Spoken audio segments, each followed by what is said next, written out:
President Donald Trump threatened Apple Incorporated with a tariff of at least 25% if it does not manufacture its iPhones in the US, ramping up pressure on the tech giant to secure more domestic production.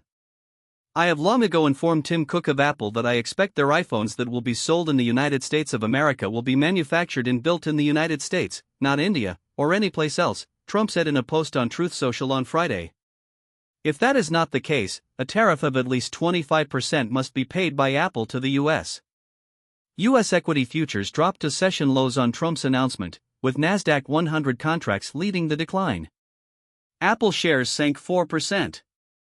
Apple did not immediately respond to a request for comment on Trump's threat. The tech giant has become a frequent Trump target in his push to force companies to bring more manufacturing jobs to the U.S. Trump's demands pose a stark challenge to the company, whose supply chains for its popular phones have been concentrated in China for years.